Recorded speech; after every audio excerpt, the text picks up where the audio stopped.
Hello. Welcome to whatever number of Errogie Music Live broadcast this is. I don't know. It's currently the 16th of March 1901, and I have to make the first 30 seconds interesting, otherwise 86% of you will have left by now. So congratulations if you're still here, or maybe it should be commiserations. Anyway, hi, introductions, in case you don't know me, my name is Adam Sutherland from the south side of Loch Ness in the Scottish Highlands, and I wish to just advertise the south side of Loch Ness for you if you wish to go somewhere for a nice holiday, because it's nice. And if you want a holiday, I would go there. It's beautiful. The other side of Loch Ness is also nice, not quite so nice you might say if you were from my side, but maybe I shouldn't say that, but it's my YouTube channel, so I can say that. Woohoo! Anyway, welcome. My mission here is to just try and share what I have found to work so far on my own little tune writing journey, and to just share that with you, because I don't know why this is, but there's a whole world of places where you can learn how to play traditional music everywhere in Scotland, also Ireland, all over the world. Traditional music, you can learn how to play, and it's amazing. But what are we playing? We're playing tunes. And to quote my good friend and absolute hero, Charlie McCarran, when we discuss this, about this huge body of repertoire that we're all playing, and we often don't know who wrote them, Charlie says they didn't write themselves. He's not wrong. I'm sure you agree. Anyway, if you're here in the live setting, please come and say hi in the chat. If not, just to keep me on some kind of coherent path as I ramble my way through this topic tonight, which is arpeggios and scales. And oh yeah, I was saying something a minute ago. Oh yeah, my mission, see what I mean? My mission is to teach what I know about writing tunes, because I don't understand why the teaching of the writing of tunes is not more widespread than it is, or it's not as widespread as the teaching of the playing of the tunes. Because if you take away all the tunes that we're playing, what does that leave left over for traditional music? I think you can answer that one in your own head without me spoon feeding you that. So I love writing tunes. It's my absolute favorite thing to think about, just chewing on a new melody. I love it, and yeah, that's my vibe each week, to share that here. And if you want more, I have a Patreon, and I just I think I'm upping my Patreon game considerably each month. Currently I just share loads of stuff. I just video diaries, extra stuff, tune writing stuff, bowings. Anyway, that's my sales pitch over for that. It's nice to have you here, and like I say, if you want to chuck some comments in the chat, feel free. If you wish to remain silent, that is also absolutely fine. You can just listen, or just hit the mute button and turn me the hell off. Anyway, up to you. It's your life. Right. Okay, and a couple of folk here. Hey John, hey Andrina, nice to see you. Okay, so today, scales and arpeggios. Now, if you've been on my podcast, is this a podcast? I don't know. Whatever kind of cast this is, if you've been in this chat before, it feels like almost every week as I'm walking us through how I have written a tune, or how I think someone else has written a tune, it feels like certain themes are recurring, and one of them has been scales and arpeggios. So I just, I think it's time just to kind of just do a wee look at that. Now, everyone watching this is going to have obviously different levels of understanding on this. So some of you will be like, I know what scales and arpeggios are. I do not need this random bloke sitting in his shed tell me what the hell an arpeggio is. Others may literally be just going, I don't think I really know. Or maybe you're somewhere in between. The first thing I want to say is it was never really explained to me, perhaps because I had a very stunted musical education, but it was never really explained to me why should you do scales and arpeggios. So here's a little observation I think I've made. Let me know if you disagree with this. I don't think this just applies to music, but if someone tells you to do something, right, and you don't know why, and you haven't asked why, and they haven't explained why, but it's just like, do this, I don't think you feel particularly motivated to do it, you know. Whereas if it's made clear as to why it is beneficial to you to do it, I think it's easier to motivate yourself and just do it. You might be feeling like doing it because you want to do it, not because someone else is saying. So why do scales and arpeggios? I think that anyone teaching music should start with why. So I'm going to try and answer why, then I'm going to try and answer what even is a scale and an arpeggio, and then I'm going to try and take it to the third stage, which is what you can expect, or what I have found happens when I start practicing scales and arpeggios, and what I think you can find that can be useful for you creatively if you are looking to write your own tunes. Also, by the way, if you don't care about writing your own tunes, this place is hopefully still for you as well, because it's all the same thing.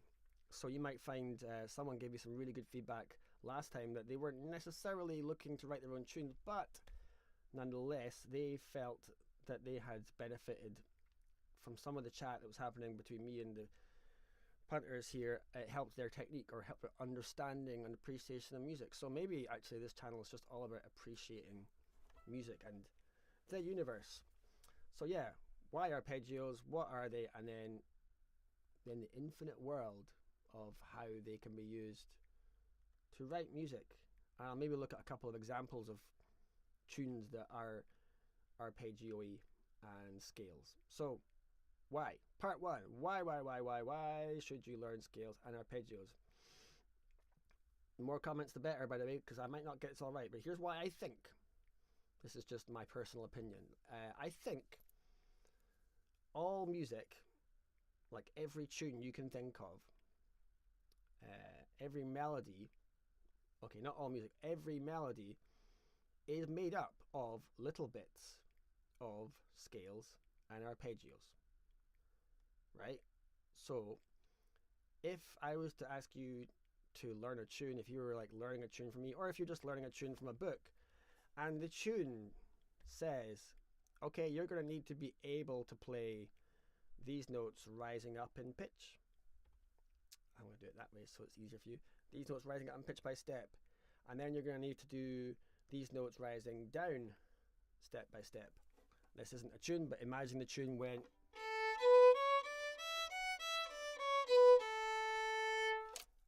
So that was just up by step, or up in the same way as a scale of A major in that case goes.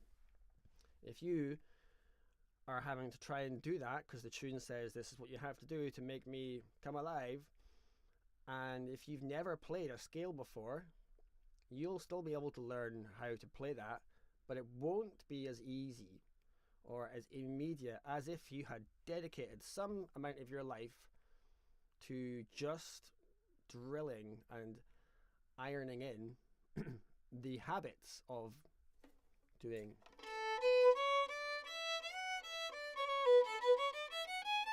a full scale. In other words, if you just basically, like, you know how when you ride a bike, when you first learn, you obviously can't do it and you fall off, but eventually you've done it so many times you don't have to think about it. It's like that. So it's like if you just do these runs of notes enough times that they become something you don't have to think about so much, then when you get a piece of music that says you must go, then your brain, your poor brain, our poor brains, more on that later, your poor brain, or in this case, your not so poor, your happy brain, because you've given your brain a chance, given it a chance to just do this. When your brain is asked to play these notes, it goes, okay. I often imagine what my brain could say to me if it could speak to me. I actually imagine what all my various bits could say to me if they could speak to me. I have conversations with them. More on that later. I'm actually going to take a sip of water, excuse me. But if your brain could speak to you, it was saying, do you know what? Thank you so much for taking the time just to give me a chance to learn how to play those notes up and down by step. Out with the pressure of having to play a piece of music, and certainly out with the pressure of having to do it in like a public setting. So when you're saying, okay brain, I'm reading this piece of music, it needs to go da ba da ba da ba da ba da ba da, your brain's like, thank you. So you play scales and you practice them, so when you come across a piece of music in the key that you've been practicing in, it's easier on your brain. And because it's easier on your brain, it's also easier on you as a kind of human with a brain. It's easier on you emotionally. What do I mean by that? It means that you're less likely to go into fight or flight. You're less likely to get the panic. You're less likely to go into lizard brain. I had it described when I was teaching a class in Fort Augustus a couple of years ago. I'll actually do a little bit of a rabbit hole on this, and before coming back to scales and arpeggios. The lizard brain. Adam, can you move back a bit to see your left hand? I'll lift it up a bit if that helps. I'm not going to move back a bit just because I've got the mic at hopefully the optimum distance, but I will try and get my left hand in the shot. Thank you, Swelky. All right. Yeah, I was teaching this lady in Fort Augustus, and I was talking about, let me know if this resonates, but I was talking about how when I come up against something that I can't do, when I'm teaching myself and I go, right, what can I not do? First of all, that's a very short journey going from what can I do to what can I not do. It's like, oh, pretty much can't do most things on the fiddle compared to what the fiddle can do. Short journey. I get there and I go, the first thing I have to do personally is I realized that I have to kind of calm myself down. And I've developed a technique for doing this. It's different from person to person. Tell me what you need to do to calm yourself down, but I need to just go, I need to make myself comfortable with the fact that I can't do something. So my little thing I have, my chat in my brain is, I go, I can't do this. And that's okay. So that, by saying and that's okay, it's like I'm playing tennis with this freak out thought, I can't do this. Return serve, that's okay. And I just calm myself down like that. And if I need to, I keep going by going, it's okay not to be able to do something. And if I get even more philosophical about it, I go, wow, I'm learning to do something. Why would I expect to not be coming up against things that I can't do? That's literally the whole nature of learning stuff, is that you're continually coming up against the kind of sheer vertical face of things you can't do. So to climb up that face, the first thing you need to do is just bring yourself into a state of calm. So I was teaching this lady and she went, oh yeah, that's your lizard brain. And I just looked at her and I said, what do you do for a living? She says, I'm a professional psychologist and life coach. And I was like, whoa, okay. And she said, now again, this is what she said. I'm not talking like, I'm not a psychologist, so caveat, I hope I get this right. She said we have like two brains, one sitting on top of the other, that evolution has developed. One is the lizard brain. One is our human or mammal brain. The lizard brain is associated with fight or flight, and when you have to run away from something, it's that kicks in. It's to do with cortisol and get me out of here. And apparently when that bit of your brain is engaged, you're not able to take in new information. She said you couldn't read the side of a bottle of, like soy sauce, or you wouldn't be able to take in anything new when that is engaged. So she said it made sense that what I was doing was just calming myself down, because that brings you out of that. And she had a whole pile of techniques, I believe, involving breathing. I didn't get any further than that, sadly. I'll need to go and find her again. But calming yourself down is the first thing to do, really, before carrying on. Now, why did I go down this rabbit hole? Oh, yeah, because, backtrack, scales.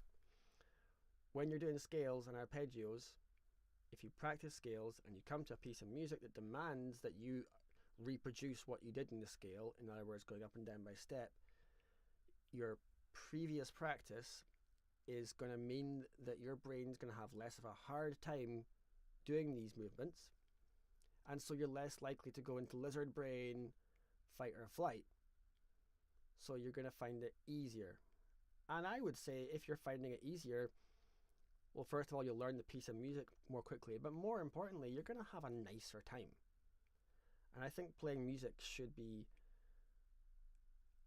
the word fun should not be far away when you're playing music. Even if you're doing something hard and difficult, it should be about fun.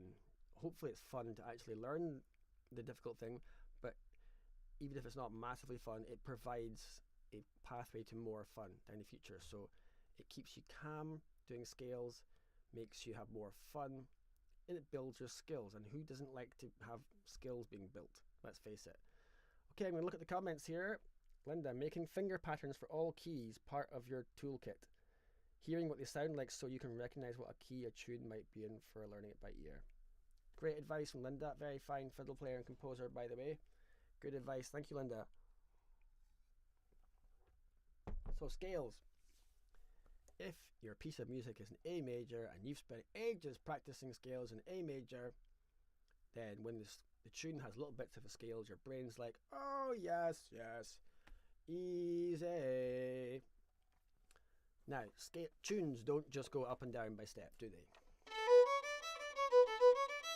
Sometimes tunes jump around in between notes that are, the distance between the notes that it jumps around is bigger than a single step. So that's where arpeggios come in. Alright, so I'm going to stick with A major just because why not?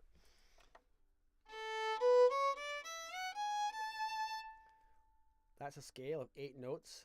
What's an arpeggio? It's, you just take away some of those notes. Take away some of those notes. So instead of going A, B, C sharp, you just go A, C sharp. And instead of going, you can take away the D, so it becomes. So instead of going, taking away 2 of the notes, so it becomes. Okay? Then instead of going, when you get to the E string, you can take away 2 of those notes and just go from E up to A. So we've gone from 8 notes to, which for some reason always makes me imagine a person, a full scale is someone with a nice set of teeth, a nice set of gnashers, and an arpeggio is someone who's had a bad accident and's got some of their teeth missing. I don't know why that makes me think of that, and now you're thinking of it, and it's not very nice, and maybe I shouldn't have said that. Oops, too late, sorry. Practicing arpeggios is very similar in terms of the benefits to practicing scales. It trains your brain and your muscle memory to do certain things so that they become easy. So it's easy to go from A straight up to C sharp.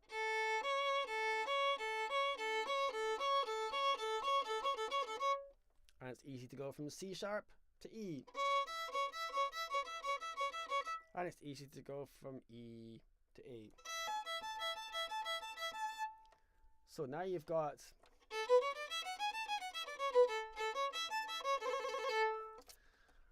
and now I have to think of a tune. Let's just pick a tune. Why don't someone suggest a tune in A major? Let's see what happens. I'm going to just think about something for a second. There's a slight lag here, but if someone can name a real, hopefully I know it. Tell you what I'll do. I'll start with one. Let's go for Mrs. MacLeod of Razzie. I think I used that tune in a previous one of these. Well, let's do the High Road to Linton. So, maybe you know this, maybe you don't.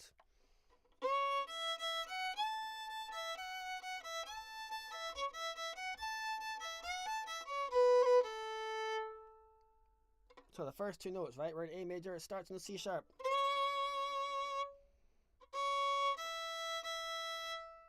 The first two notes are part of an arpeggio. So your brain's like, oh, thank you so much. That's so much easier than having to suss that out. Oh, what's that next note?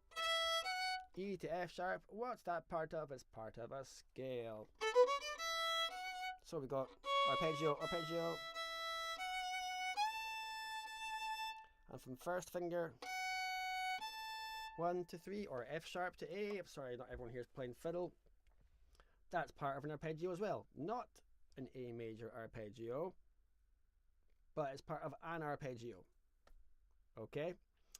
Right, look at some chats. Leon Folky, the reconciliation, the deal among the tailors. Leon, oh, look, not Leon Folky, Lone Folky. Apologies, Lone Folky. No matter how much you practice it, the penultimate bar always trips you up. Wow. It's interesting when you get a little bit that always trips you up. How do you practice that? I always get mixed up between the reconciliation and John Keith Lang. My brain goes, it's like corrupted file. I think the reconciliation is.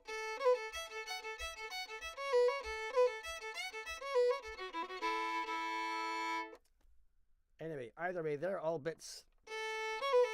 Dum buggadum.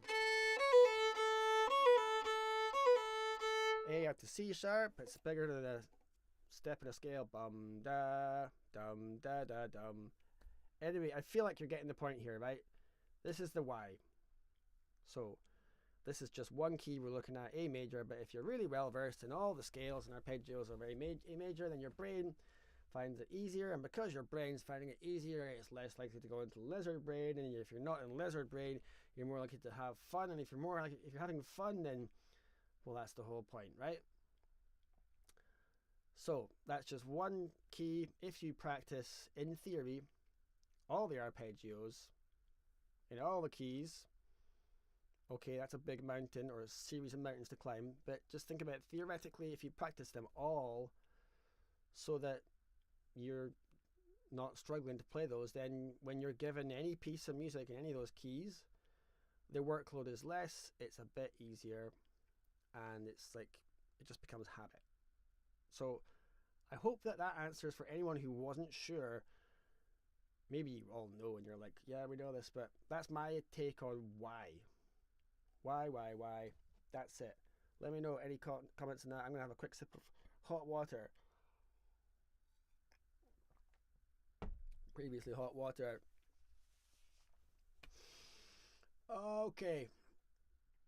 So that was why. Now, what are arpeggios? I think we probably, and scales and arpeggios, I think we pretty much dealt with that to a certain extent. I think there's an interesting side to what are they, which often doesn't get taught. We're told what they are. Here's the key you're in. Here's the notes of the key. Those are the notes. Playing those notes, rising up and down is a scale.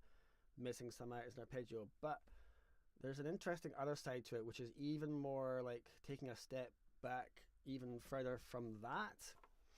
Thank you, Andrina. Which is, how did we come to have these notes in the first place? This feels like a massive rabbit hole, Warren. I'm going to just step into this gently.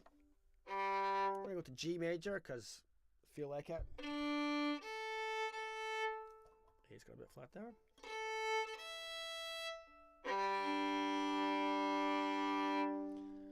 If you divide up two notes an octave apart, G, like you could divide that into a million different steps. Here's G. There's an Errogie. If you're on a fiddle or singing or any sliding instrument,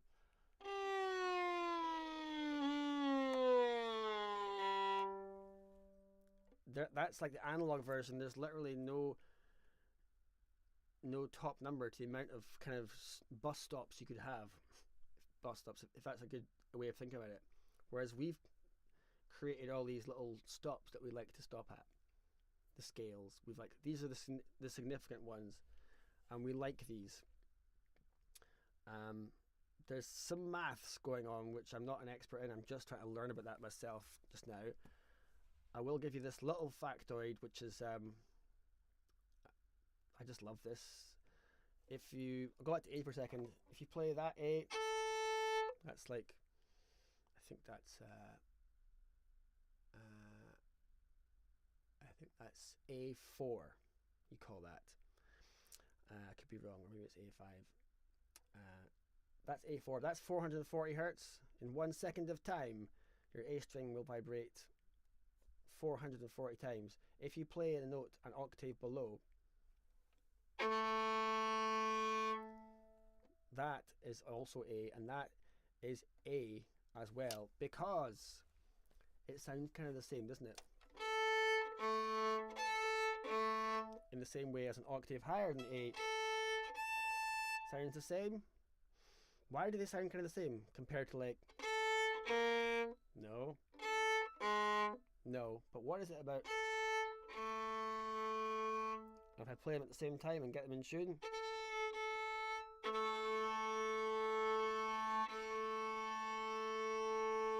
Compared to different notes, crunchy.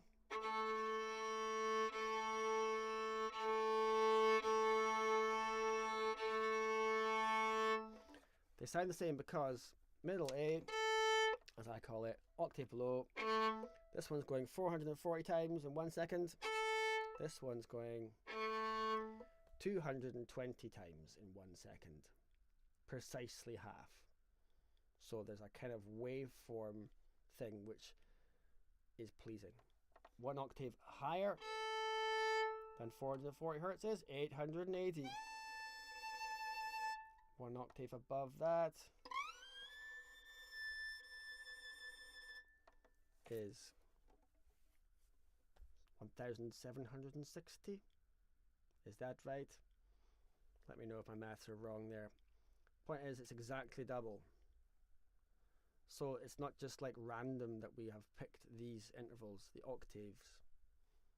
So all notes an octave apart are exactly twice as many vibrations, or half, depending on which way you go. Is that new to anyone here? Do you care? Or is it just me that goes, oh my goodness me, that's so beautiful? I just love that. So the other pleasing intervals, and there's a bit more complicated maths, but as you go up from 1 octave to the other, I'll go up to G.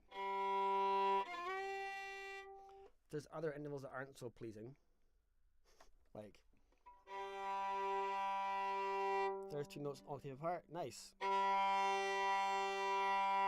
If I kind of just go slightly above the low G, so it's a little bit narrower than an octave, it's going to sound horrendous. Hear that? I'm not going to play that too much because I want people to stick around. But as you slide that first finger up, or as you rise in pitch,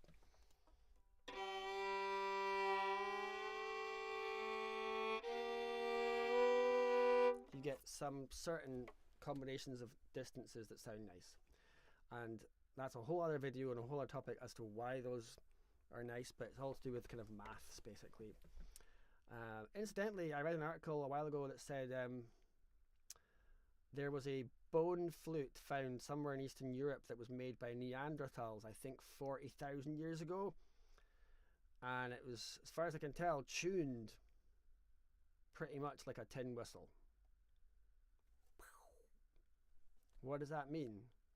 It means that these pleasing intervals that we find pleasing were also found to be pleasing by Neanderthals. I think it also suggests they were far more advanced than a lot of film depictions and popular depictions would give them credit for.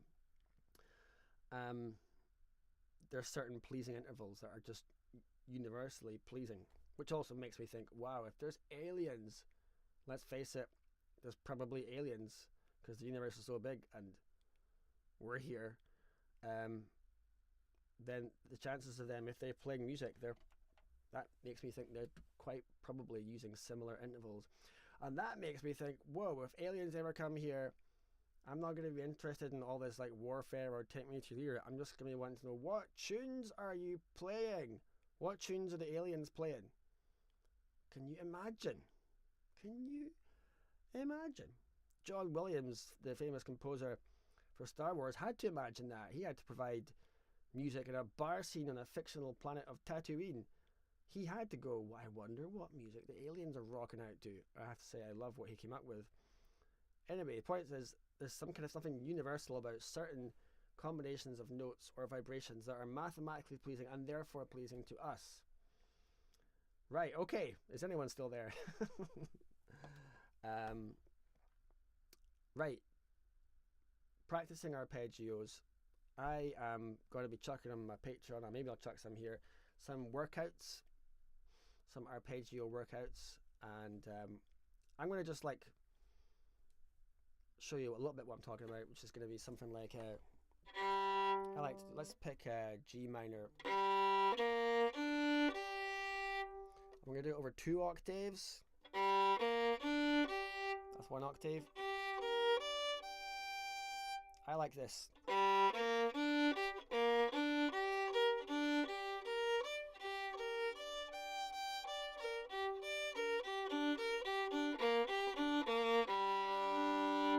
That's one. Takes you through different inversions. And I think actually, before I go into some pieces of music that use arpeggios, I need to just finish off with the descriptions of arpeggios with looking at inversions. And before I do that, I will look at Gavin's comment. Maybe the aliens are getting tune writing tips from your YouTube streams. And Michael says, you're assuming Adam is human. Oh, I love you guys. Maybe I'm an alien. Thank you, Michael. I think that's a compliment. And maybe the aliens are watching YouTube. Right, okay. So, arpeggios, right? We've been doing them just like 1 octave. Let's make it over 2 octaves. And here's why. Because we're going to do inversions. This is kind of like what I think of as almost like something mechanical. So, right. That is a G minor arpeggio. And what we're doing here is we're thinking of this vertically, okay? So we've got G, the bottom, B flat, then D, and then G again. So G is the bottom and the top. G, B flat, D, G. Now, that's what you call root position, where we're in G, so it's root, so it's like G. A root position D major arpeggio would start on D and go to D.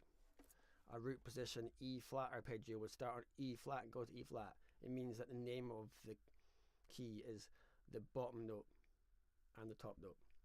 Root position G minor. Now the first inversion, right? What we're going to do is we're not going to make G the bottom note anymore. We're going to make the bottom note B flat. That was previously our second note. Going back to root position, G, B flat, D, G. So that second note, previous second note, that's now our bottom note. And we call this the first inversion. And instead of going from G to G, we're going to go from B flat to B flat. We're still going to use the same note names. So there's no new note names. It's still going to be the notes G, B flat, G, B flat, D, and G. But we're starting on B flat and going up to B flat. So it's going to be B flat to D to our former top note G. But our new top note is B flat in the octave above.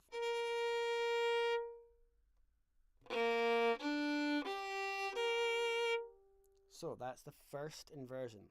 So here's G minor, root position, G to G. Switch up a bit. First inversion starting on what was the second note is now the first note, B flat.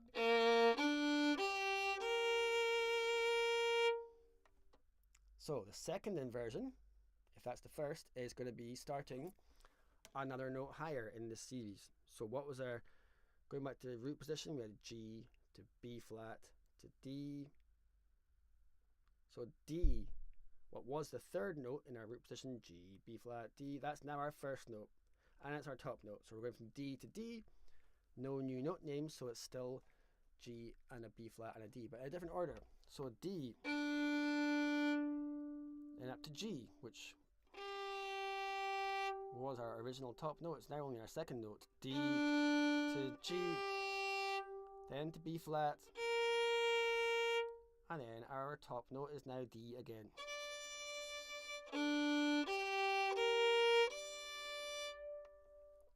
So just to recap, there's only 3 different notes here, G and B flat and D. Do, do, dum. Do, do, dum. Dum, dum, dum. Because we've got 2 different octaves, we're just gear shifting the whole thing up. What happens if we go one step further?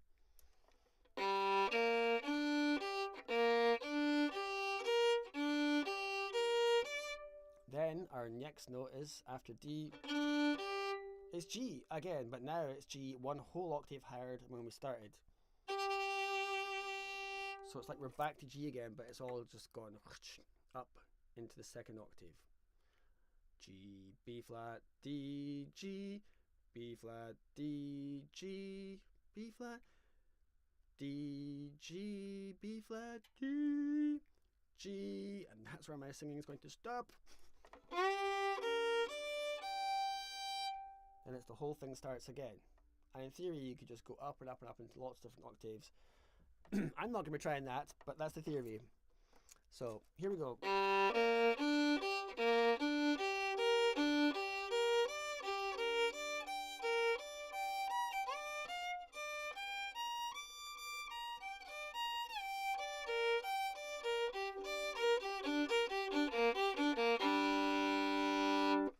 That's my personal favorite arpeggio workout, going through 2 different inversions in 2 different octaves, up and down. I think that's better than just going or in 2 octaves. So remember how I said at the start that all tunes are little bits of scales or bits of arpeggios? Well, sometimes the arpeggios that creep into tunes are either root position bits or first inversion or second inversion. And it's a good thing to start to look at tunes, maybe tunes you know really well, and start to go, where can I see any arpeggios, and can I look at what notes are, and can I start to recognize what arpeggio that is? This links into thinking about chords. It's very chordal. You're going into the world of chords here, but you're doing it from a kind of melodic broken chord point of view. It's also potentially something quite difficult, particularly if you've never done this before. So don't put pressure on yourself to just immediately grasp this. This might be like, whoa, maybe just bit by bit. So maybe just starting by just learning some arpeggios, or one arpeggio really carefully. I'm a big believer to not get into lizard brain, that for when I'm learning stuff, I just give myself a little bit of information sushi. Like nothing too wildly big, not a huge, massive mouthful of food. Although I have eaten a lot of sushi in my time and ignored that in real life.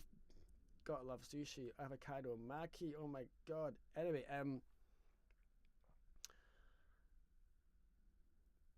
this is a lot here, so start with some basic arpeggios. Right. You can, just before I go into an actual tune, wander around playing a different keys arpeggio and then maybe change to a different key whenever you feel like it. So I quite like going G minor,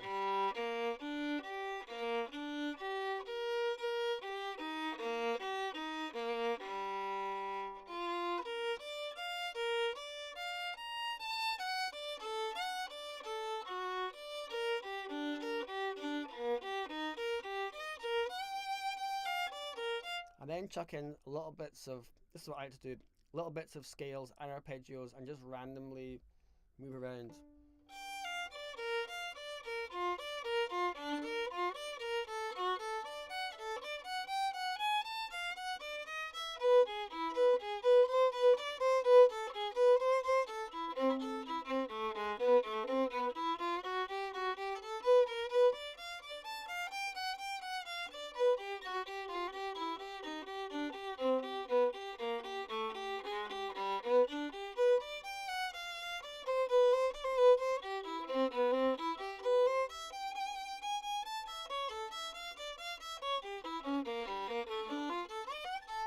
Blah de blah. Hope I didn't just like kind of go too far with that, but I just want to show the eventual thing. And then now is the time to look at some tunes, okay? So arpeggio tunes. Well, we did have a look at some earlier, but I was thinking about looking at a great tune from the Simon Fraser collection. Simon Fraser of Knocky.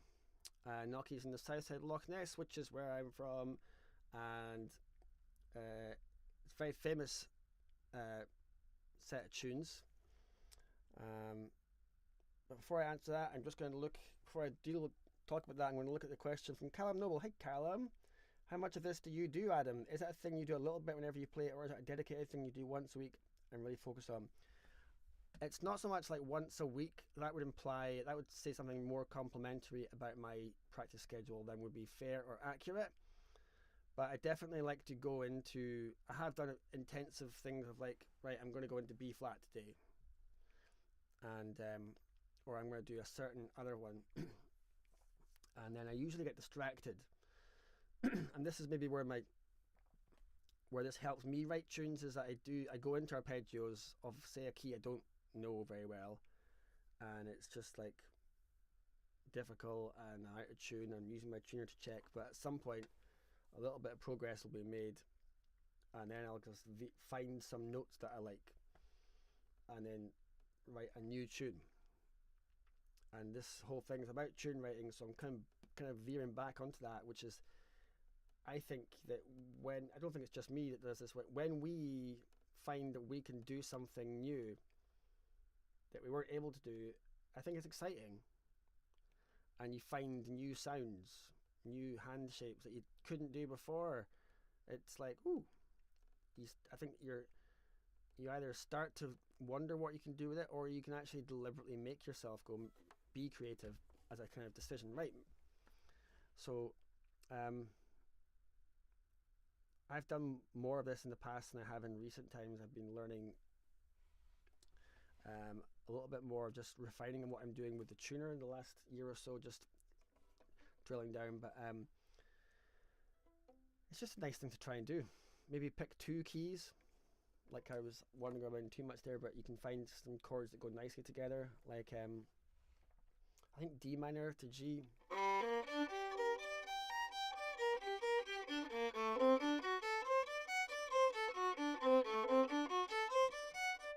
Just have different patterns and just muck around. I hope that answers, but the point is, I'd recommend you guys explore this and do it slowly and just muck about, and don't be afraid to abandon your arpeggio.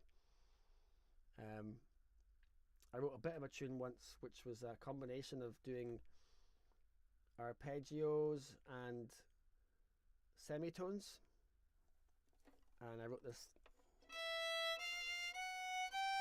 I was starting off with semitones and a bit of arpeggios. So I came up with this phrase.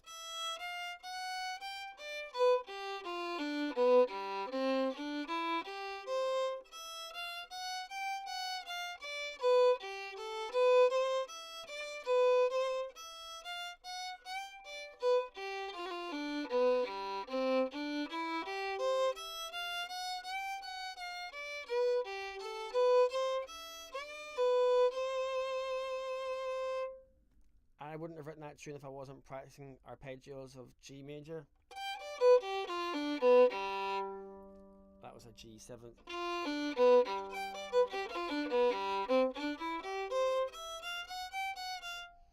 And I just noticed that semitone intervals on their own. If it's just semitone intervals, it's a bit intense. And if you have a tune that's just arpeggios on its own, it's a bit intense. So having one in the other was a bit of contrast, which I quite liked.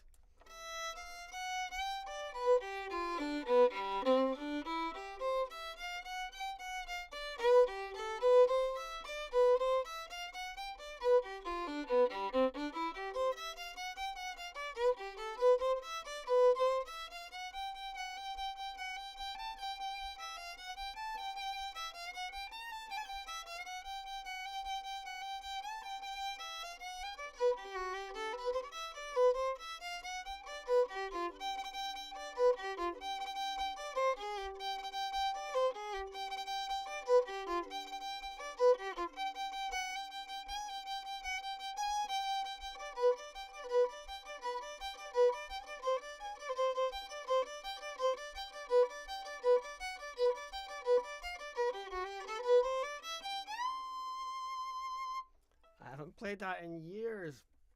I didn't think I was going to be playing that tonight. I called that after a fantastic violinist from Delhi called Shavat Shrivastava. So that was Shavat's tune. Anyway, I was talking about the Simon Fraser collection. So he wrote a lot of these tunes, I believe, without crediting himself, which is very unegotistical, or maybe arguably is very egotistical, depending on what you think about that. But there's a great tune, if not just for its title, called The Scolding Wives of Abertarf. And Alistair Fraser and Paul Machlis recorded this on the absolutely gorgeous album called Skydance in, I think, the mid-80s, early to mid-80s. It's one of my first albums I ever fell in love with properly. And our family used to listen to this album as we drove to Skye every year to go to Alistair Fraser's courses in the 80s and late 80s. And we drove in our Lada car and we put this cassette tape on. And I think that's actually the very first tune on the album, The Scolding Wives of Abertarf. And Alistair has always been amazing at finding old tunes that were and are clearly amazing and bringing them to life. It's also really hard to play, and I don't know if I feel like playing it to you, but I'm probably going to try it because who cares? It's lots of arpeggios. So it goes from G minor, arpeggio, that's not the tune, to F major, and it's also got some F sharps. So it's arguably a little bit Baroque influenced with the F sharps, as you'll hear, but it's also got the strong Gallic thing, which is the G minor down a whole tone to F, then back up a whole tone to G minor.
Which is an amazing tune, I think. And I'm pretty sure all those arpeggio things were not necessarily the most traditional thing to do at the time. And I think that maybe this was untraditional to do this and ahead of its time. And I just think it's beautiful because the G minor, that D, G, B flat, G, those are the notes of G minor.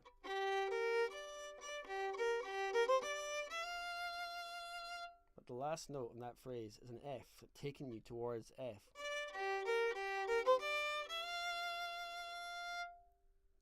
then down to F. That's the notes of F major. C, F, A.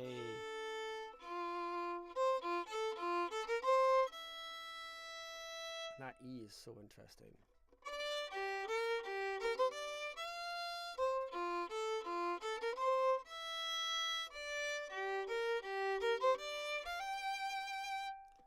Back to this time, the first phrase again, but this time finishing not on an F, but on a big mighty G. And then F sharp.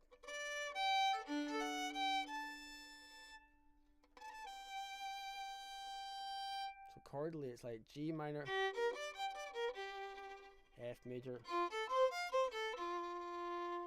G minor, D major, G minor. There are loads of other chords you can put underneath that, but that's the basic, what the tune is saying on its most basic level. And the second part. So remember I said about inversions before? So there's lots of different things going on there, but it's the same notes. It's B flat on the top. So it's the notes of G minor, but G isn't on the bottom, which it would be if it was root position. The bottom note is D. Here's a reminder of the inversions. G minor root position, G's in the bottom. G to B flat to D. First inversion, B flat's in the bottom. Second inversion, and that's what is featured here, is D's in the bottom. D to G to B flat.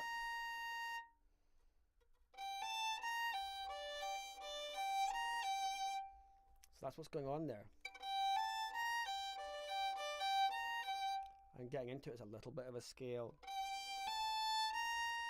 of G minor. Then we're going back down to some F notes again. Which is kind of like the arpeggio exercise I was doing, but it's more elegant and melodic. Does that as part of an arpeggio. So that's the notes of F. And that's the second inversion of F. If F in root position starts with F in the bottom, and the first inversion is A, and the second inversion has C in the bottom, that's what we have here. Coming down, but it's the same thing. So we have, and then we have back to the G minor, and then this lovely F sharp coming in again. And then this really tricky phrase, descending, what I call the ultimate conclusion phrase, only happens once at the end of the tune.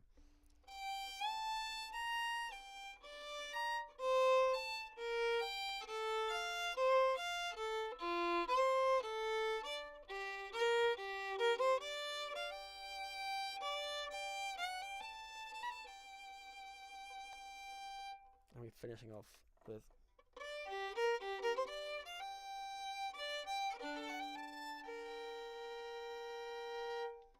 that's that tune. I'm going to just shamelessly share something I did here a few years ago. I found that I play the second part slightly differently. I found one little note you can change, one note, and I love doing this.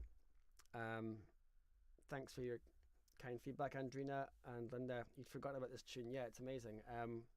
I find if you change one note in this tune, it actually just changes the feel of the tune by way more than simply changing one note should. I've played it before when I played the tune around a couple of times. Here's what it is. It's in the second part.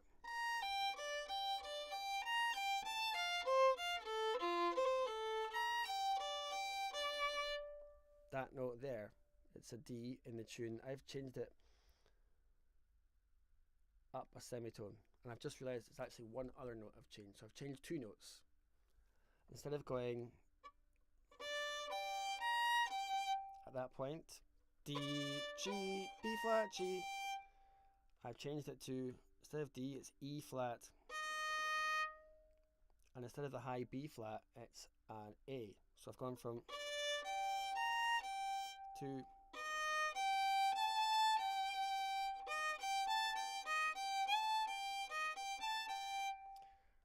and I just quite like what that does. So here's what I'm going to play it the way it's written, and I'm going to play it this way. So here's the way it's written.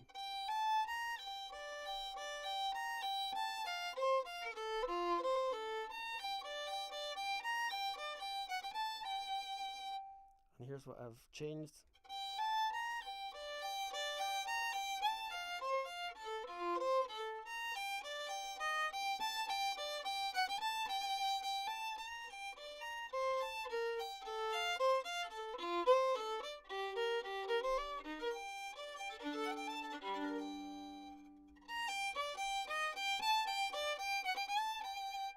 So, yeah, I don't know if Simon Fraser will be turning his grave at that or not, but that's just a wee thing I thought I'd share with you. So I don't think it was ever going to be possible for me to answer everything about arpeggios and scales, but I just wanted to, share what I hoped would maybe make it a bit clearer as to why it helps to learn them, but also just the whole point of this channel is, yes, it's about helping you write your own tunes, but I guess I'm realizing as I'm just speaking just now, I guess I'm also just realizing at its core, this channel is a chance for me just I just love, I can't tell you how much I love music and these shapes and it all. It's just so insanely beautiful to me, and I just want to share my love of what I find beautiful.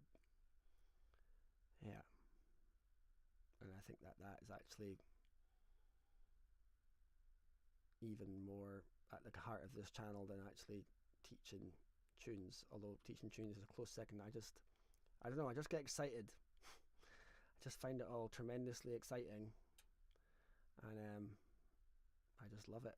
And it's just there's always more to discover. No human can ever learn it all. It's just, there's always more, and it's always more beautiful, and it's more beautiful the more you learn. And yeah, I think I just want to finish with that, really. So thank you so much to all of you for sticking around past the first 30 seconds, and some of you have been here every week now for quite some time, and it means a lot, actually. I hope you guys, I wish you all the very best with, if you're not interested in writing tunes, that's cool, just with your appreciation. Maybe this helps your appreciation of music and like sound, physics, the universe. And if you are writing tunes, all power to you. Go and like set off, do the equivalent of if you were in a jungle of just hacking down trees, going into some mad bush where there's not even a path. Go there if that's what you feel like doing. If you feel like just tinkering or just whatever, just whatever you're doing in your music, I want you just to feel excited, and hopefully I've not done anything to make you feel less excited. So yeah, I'm going to probably wrap it up there. That was a solid hour of Arpeggio Land, and thank yous all for all your kind comments and just hanging out. Come and say hi on my Patreon if you want more, and yeah, I will check in with yous next Sunday, and if you feel like sharing this with anyone, that would be great, but no stress, no pressure. So yeah, thank you, Michael. Nice one yourself, man. And cheers, John. I will wish you all a very nice rest of your day. And that was the Scolding Wives of Abertarf at the end there. And you got to wonder why they were scolding. All I can think of is that probably the husbands probably deserved it. Alright, thank you all. Thank you, Andrina. Thank you, Gavin. Thank you, Linda. Thank you all. Really appreciate Thank you, Callum. Appreciate you just hanging out and doing this, and all the very best.